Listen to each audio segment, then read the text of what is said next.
Graça e paz, irmãos. Deus abençoe abundantemente a todos, em nome de Jesus Cristo. Eu sou o pastor Ivan. Obrigado pela sua presença. Eu, com a pastora Tereza, nós pastoreamos a igreja Ministério Coenonia, MIC. Esta igreja está localizada na rua Flor de Maio, número 385, Casa B, no bairro da Paz. Nós somos uma igreja debaixo da cobertura da VPB, Visão da Prosperidade Bíblica. Nós cremos que Jesus Cristo salva, cura, batiza no Espírito Santo, que em breve ele vai voltar para arrebatar a sua igreja. Nós cremos nos dons espirituais, nós cremos e praticamos os princípios bíblicos de prosperidade. E hoje nós vamos abordar a segunda parte do assunto sobre o contraste do justo e o perverso.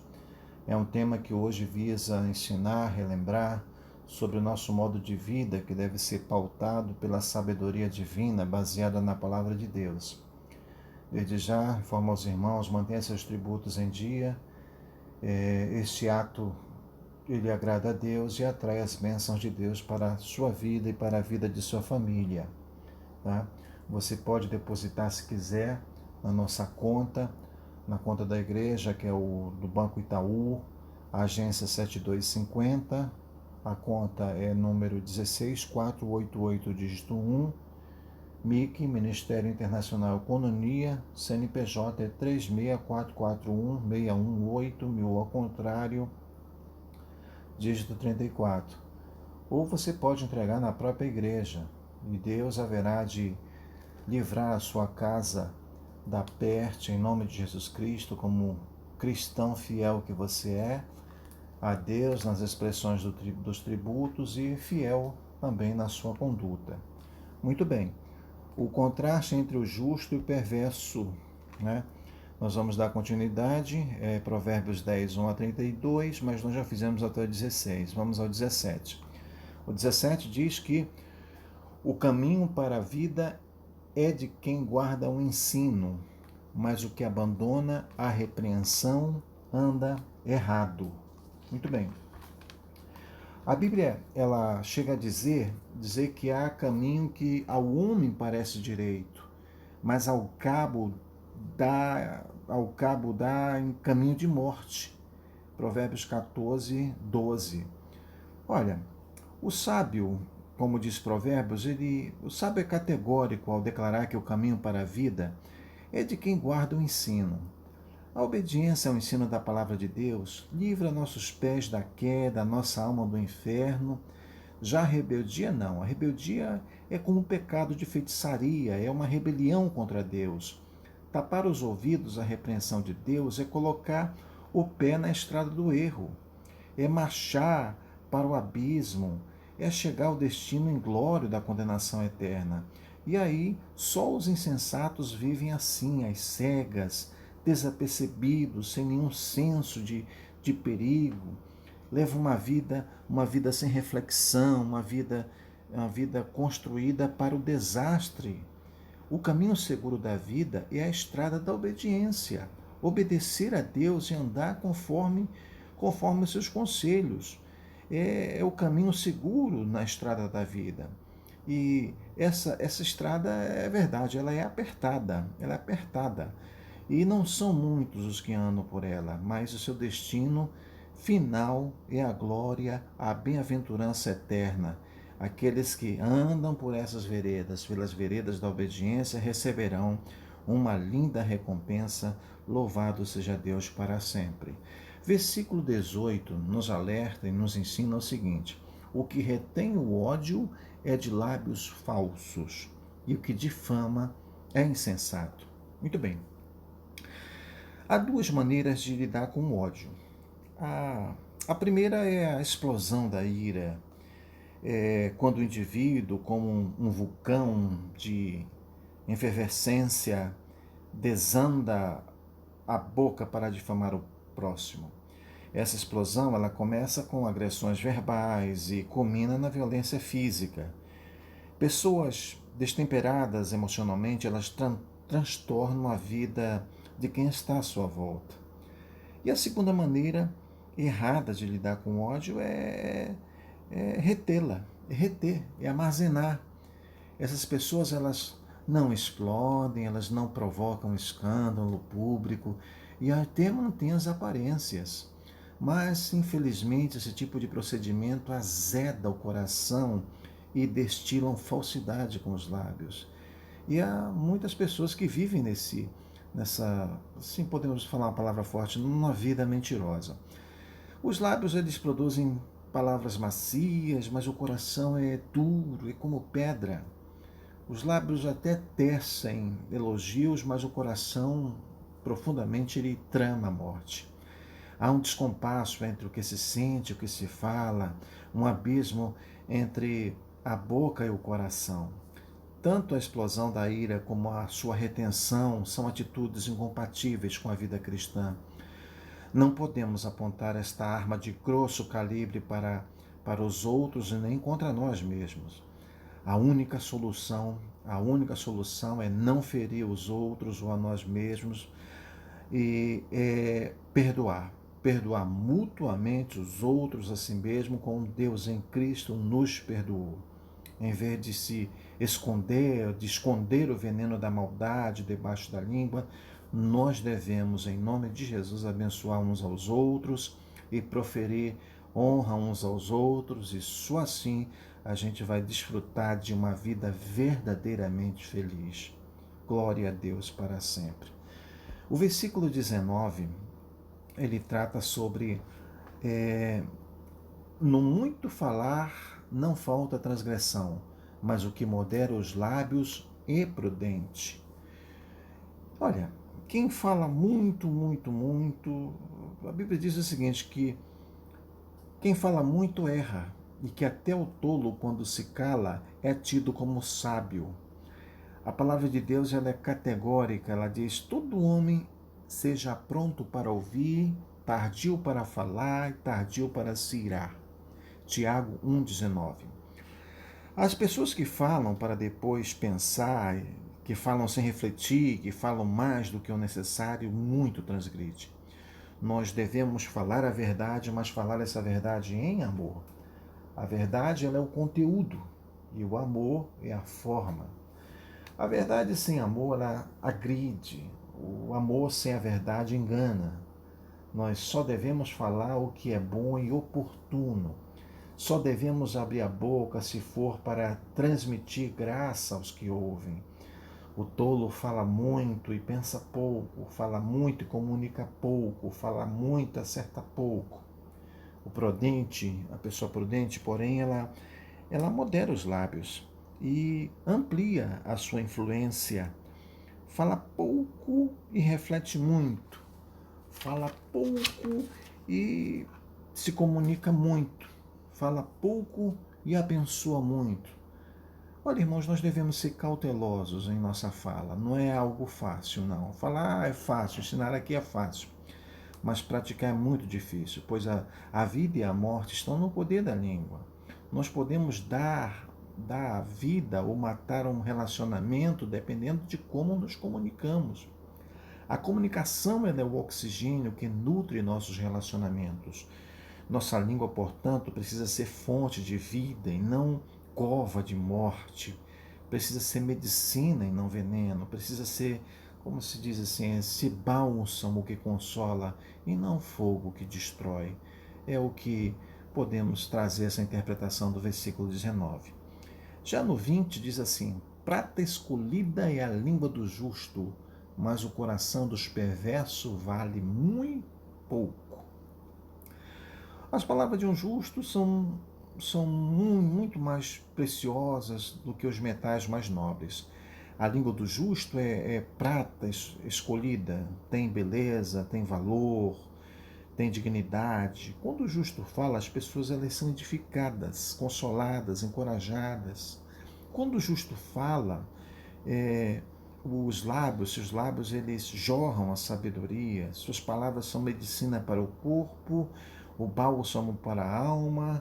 Podemos dizer que a língua do justo é como a luz que aponta a direção, ou também podemos dizer que é como o sal que dá sabor, ou como o perfume que enebria todos próximos com a sua fragrância. Quem ouve o justo não anda em trevas, mas na luz. Não caminha por trilhas incertas, mas segue por caminho seguro. Não cruza os desertos tórridos e inóspitos, mas atravessa os campos férteis da prosperidade. Glória a Deus. Quem acolhe a palavra de uma pessoa justa, justificado, segue um caminho perfeito de Deus e é sustentado pelo braço do Onipotente, até chegar à cidade de Deus para reinar com seu Filho Jesus. Louvado seja Deus para sempre.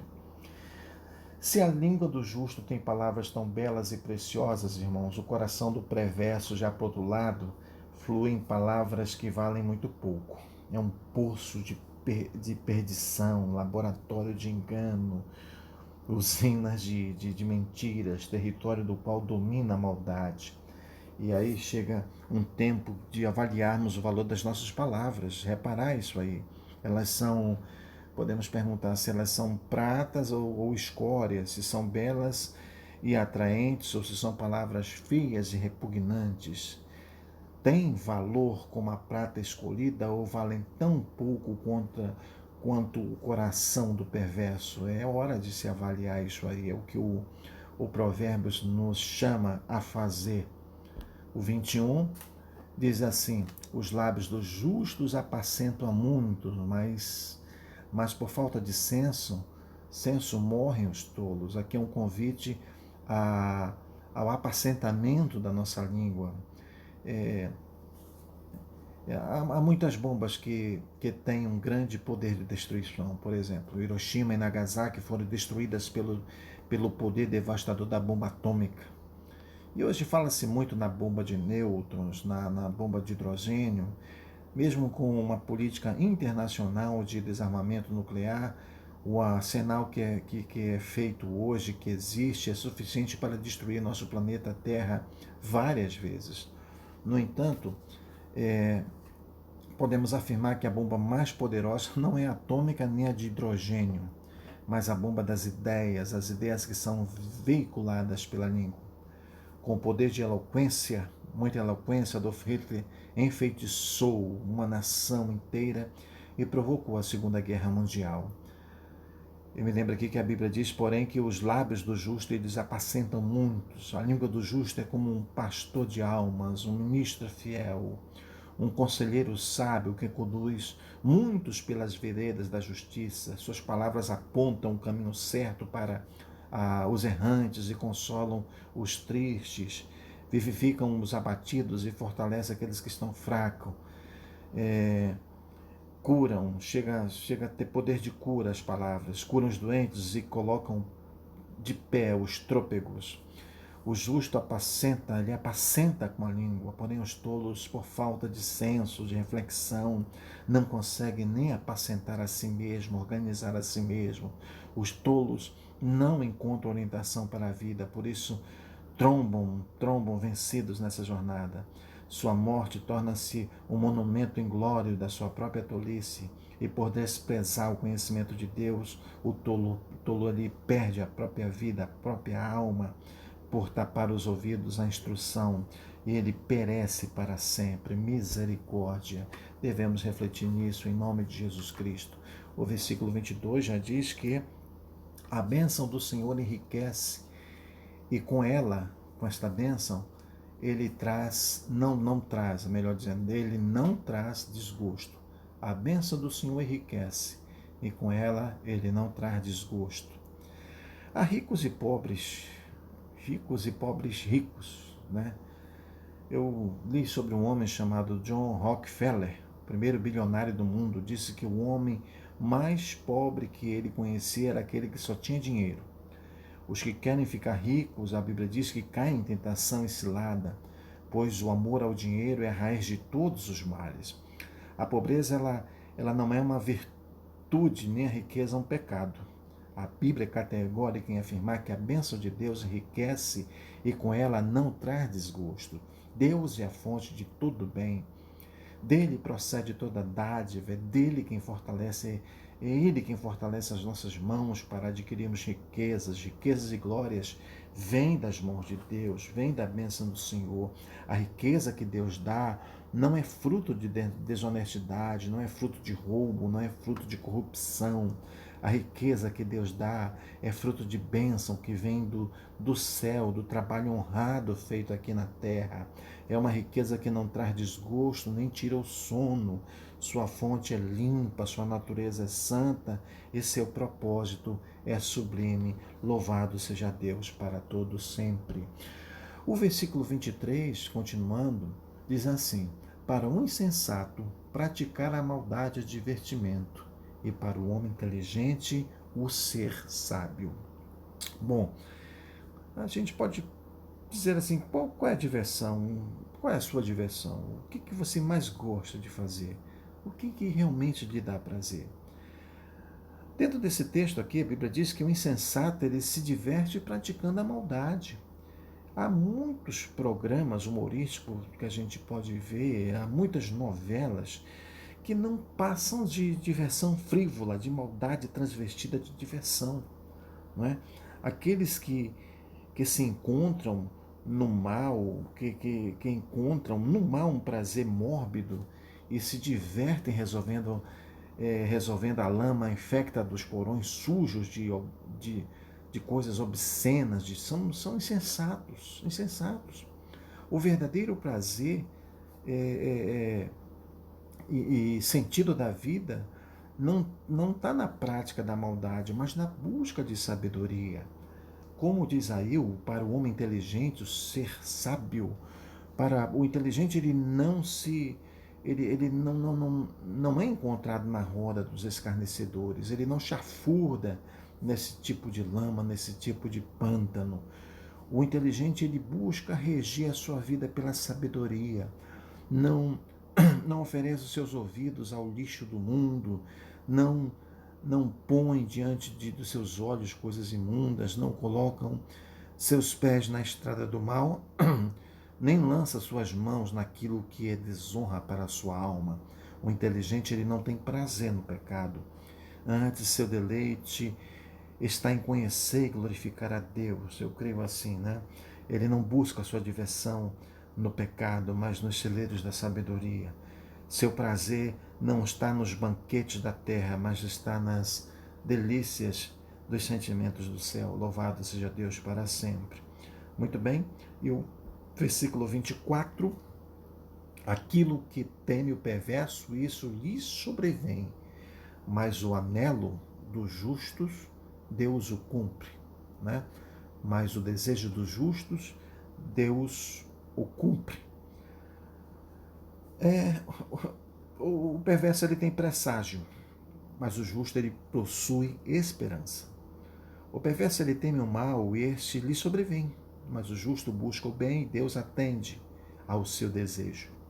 A grande pergunta é: por que aquilo que o perverso teme lhe sobrevém? É porque o perverso colhe o que planta. O perverso semeia vento e colhe tempestade. Ele semeia na carne e da carne colhe corrupção. Ceifa os frutos amargos de sua própria semeadura insensata. Assim como há uma lei natural, há também uma lei moral. Assim como é impossível colher figo dos espinheiros, também é impossível colher da semeadura da maldade o fruto de felicidade. E o perverso faz o mal com a pretensão de receber o bem. Não é possível isso. Ele faz o mal para os outros, mas tem medo de que o mal caia sobre a sua própria cabeça. Então, aquilo que ele teme é exatamente o que lhe acontece. Agora, não é assim com o justo, tá? Os seus desejos, os seus anelos são santos, são de origem, são motivações puras. O justo ele deleita-se em Deus e ama o próximo. O justo ele promove o bem aos outros e Deus mesmo lhe devolve com bem. E a Bíblia diz que certo que cada um, se fizer alguma coisa boa, receberá isso outra vez do Senhor. Está em Efésios capítulo 6, versículo 8. Ou seja, Deus cumpre o desejo do justo, ampara-o na aflição, sustenta nas provas, fortalece-o na caminhada e dá vitória nas suas lutas, e depois, glória a Deus, o receberá em glória. E essa é a nossa esperança, em nome de Jesus Cristo, louvado seja Deus para sempre. Muito bem. Versículos 25. Como passa a tempestade, assim desaparece o perverso, mas o justo tem perpétuo fundamento. Glória a Deus. Muito bem. Olha, a tempestade, uma característica da tempestade é que ela é intensa, perigosa e ela provoca grandes desastres por onde passa. Mas passa e desaparece. Depois ela se vai e deixa um rastro de destruição e lembranças amargas. Tem até uma anotação aqui que em janeiro de 2011, as cidades serranas do Rio de Janeiro, Teresópolis, Nova Friburgo, elas foram devastadas por uma terrível tempestade. Até aqui mesmo em Manaus, algumas vezes, houveram ventos fortes, não tempestade, ventos fortes. Mas a tempestade do Rio ela foi rápida, mas deixou marcas de destruição. Mais de 1.000 pessoas foram soterradas debaixo de um montão de lama e as casas foram devastadas por enxurradas violentas. E assim é a vida do perverso. Ele passa como passa a tempestade. Sua passagem deixa marcas devastadoras. Enquanto o perverso é levado pela avalanche de tempestade, o justo tem fundamento perpétuo. Ele é como uma árvore plantada junto a correntes de água. Está firmado na rocha dos séculos que nunca se abala. É como um edifício cujo fundamento perpétuo é Cristo. Sua vida é inabalável, sua estabilidade é constante, sua memória é abençoada na terra. Mesmo que a tempestade venha, o justo não é desarraigado, porque a sua confiança não está na força do seu braço, nem nas suas riquezas ou sabedoria, mas está no Deus Todo-Poderoso, Criador e sustentador do universo. Louvado seja Deus para sempre. O justo tem fundamento perpétuo. Glória a Deus para sempre. Muito bem. Versículo 26. Como vinagre para os dentes e fumaça para os olhos, assim é o preguiçoso para aqueles que o mandam. Bom, o vinagre provoca nevralgia nos dentes e fumaça produz grande desconforto para os olhos, né? Quando os dentes, pelo efeito do vinagre, ficam sensíveis, não conseguimos mastigar bem o alimento ou sentir o seu sabor. E também quando os olhos são atingidos pela fumaça, sentimos um profundo incômodo e perdemos a capacidade de enxergar com clareza as coisas à nossa volta. Então, esse é o desconforto que o preguiçoso sente toda vez que alguém lhe ordena fazer alguma coisa útil. O preguiçoso é inimigo do trabalho, ele se sente desconfortável diante daqueles que rogam por seus préstimos. O preguiçoso ele é amante do conforto, pensa apenas no seu bem-estar, despende suas energias apenas para abastecer seu mórbido comodismo, nutre perigosas fantasias acerca dos perigos que lhe podem acontecer caso se lance em alguma atividade. Ele retém a sua mão de semear porque teme o mau tempo. Deixa de sair de casa para trabalhar porque acha que será assaltado no caminho. Deixa de procurar um emprego para sustentar-se, cuidar da família, porque acredita que todas as portas das oportunidades estão irremediavelmente fechadas. O preguiçoso ele faz provisão para o desastre. Ele semeia o nada e colhe o vazio. Não tem jeito. 27. A longevidade abençoada. O temor do Senhor prolonga os dias da vida, mas os anos dos perversos serão abreviados. Glória a Deus. Muito bem. O que nós podemos dizer? O temor do Senhor, né? O temor do Senhor é um freio contra o mal. É um princípio da sabedoria. O temor do Senhor, nada pode deter alguém de praticar o mal a não ser o temor do Senhor. Haverá momentos em que você estará longe de seus pais, longe de seus filhos, longe do seu cônjuge, longe dos seus amigos, da sua pátria. E nessas horas de solidão e isolamento, a tentação baterá na porta do seu coração com ímpeto. Nessas horas, o único freio moral é o temor do Senhor. O temor do Senhor é a sirene que acorda a consciência. O temor ao Senhor, por exemplo, impediu José do Egito de deitar-se com a mulher de Potifar. O temor do Senhor impediu Neemias de ser um político corrupto. O temor do Senhor nos livra de lugares perigosos, de atitudes suspeitas, de pessoas sedutoras, né? O temor do Senhor ele prolonga os dias de nossa vida. Agora, por outro lado, os anos do perverso que não anda no temor do Senhor são abreviados. E isto porque ele não conhece a Deus, a fonte de vida, porque ele não anda no temor do Senhor. Ele envereda pelos caminhos sinuosos do pecado. Por desprezar os conselhos divinos, ele se envolve em tramas de morte e encurta seus dias sobre a terra. O temor do Senhor, porém, ele é assim como um elixir de vida. Quando andamos por esse caminho, desfrutamos assim de uma vida abençoada em nome de Jesus. O 28, a esperança do justo é alegria, mas a expectação dos perversos perecerá. Muito bem. Uma esperança feliz, né? Tá? Quem não sonha não vive, irmãos. Quem deixou de sonhar, deixou de viver. É impossível, porém, que você tenha perdido seus sonhos mais bonitos pelas estradas da vida. É impossível também que você tenha visto seus sonhos mais sublimes transformados em pesadelos. É possível até que você já tenha desistido dos seus sonhos, que tenha enterrado e colocado sobre o túmulo deles, dos seus sonhos, uma lápide com letras garrafais: aqui jaz os meus sonhos.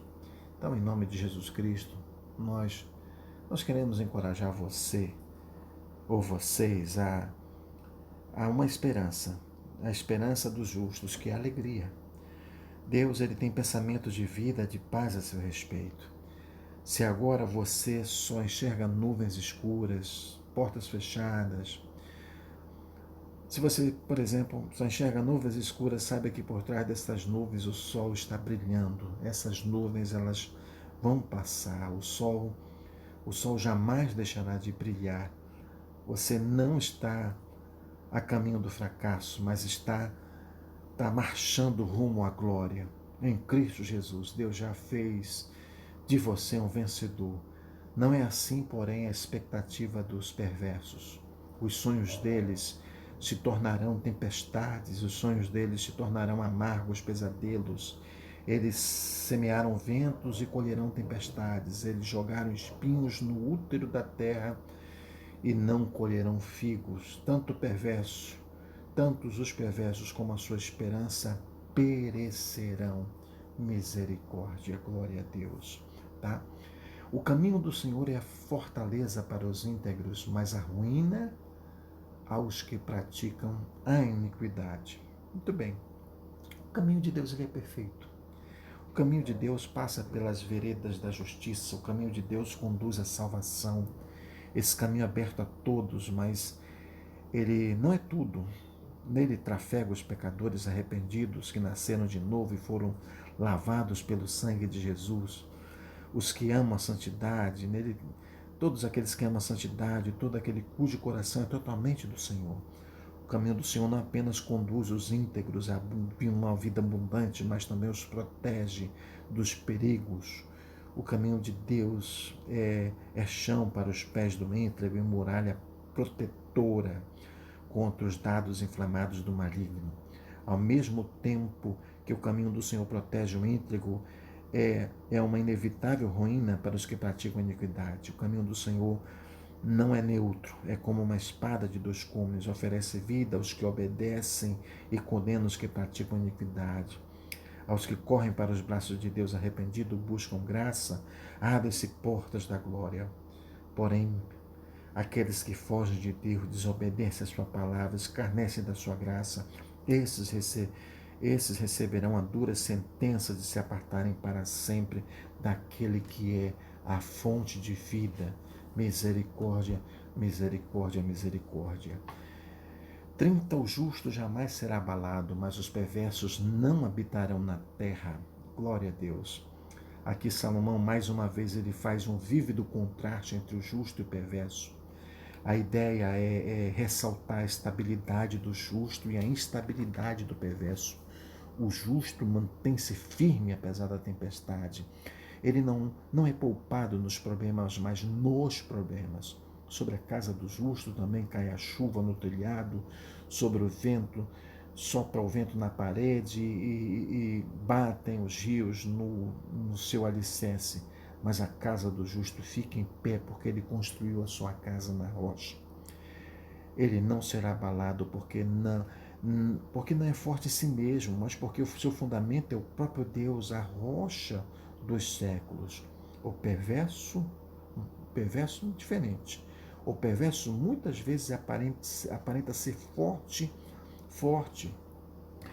e manifesta ao mundo a sua robustez, o seu intelecto, a sua força, né? Mas ele não habitará na terra da promessa. Não permanecerá na congregação do justo, nem desfrutará da bem-aventurança eterna. O perverso, ele vive um vazio existencial e constrói para o nada. Pois o que adianta ganhar o mundo inteiro e perder a sua salvação? O que adianta ter bens e dinheiro se não pode comprar a segurança e a felicidade, porque o que ele tem foi fundamentado na desonestidade? O justo é diferente, ele herdará a terra, pois Deus é que dá a sua herança, a sua eterna fonte de prazer. Glória a Deus para sempre. Indo para o final, o versículo 31 diz assim: a boca do justo produz sabedoria, mas a língua da perversidade será desarraigada. E no 32 diz assim: os lábios do justo sabem o que agrada, mas a boca dos perversos somente o mal. A boca do justo é uma fonte de vida, do perverso é uma cova de morte. Quando o justo abre a sua boca, a sabedoria jorra como água fresca para o sedento. Quando o perverso fala, a sua língua é fogo que destrói, veneno que aniquila. A sabedoria do justo leva as pessoas a olharem para a vida com os olhos de Deus, a sentir com o coração de Deus, a agir para a glória de Deus. A maldade do perverso afasta as pessoas de Deus e as seduz para um caminho de transgressão, cujo paradeiro final é a morte. A língua, ela é como um leme de um navio. Pode conduzi-lo em segurança para o seu destino ou pode direcioná-lo para as rochas submersas e provocar um grande naufrágio. A língua do justo é manancial perene de sabedoria e por meio dela as pessoas prendem o caminho da vida. A língua do perverso ela será desarraigada, maquina o mal e toda a sua instrução produz incredulidade, rebeldia e desastre. Nós sempre precisamos falar daquilo que exalta Deus, edifica os outros e promove o bem. A nossa língua deve ser um manancial de sabedoria e não um instrumento de iniquidade. Louvado seja Deus para sempre. Finalizando, Provérbios 10 apresenta um contraste entre as ações do justo e do perverso. Nos mostra como é a vida de alguém que agrada a Deus e anda perto dele. A sabedoria do temor do Senhor, a sabedoria proveniente do temor do Senhor, exemplo do livro de Provérbios, é algo vivo que precisa ser transmitido. Amém. Pai, em nome de Jesus, abençoa, Senhor, todo o povo do Ministério Coinonia, Senhor. Nos dar uma semana, Senhor Jesus, de prosperidade, de paz, de instrução, Senhor Jesus, de produtividade, em nome de Jesus Cristo. Abençoa a nossa casa, Senhor, com a tua proteção. Abençoa teus filhos, meu Senhor, com saúde. Abençoa teus filhos, Senhor, com produtividade, dando, Senhor, o que eles precisam, fazendo prosperar toda a obra de suas mãos, em nome de Jesus. Que assim seja. Amém.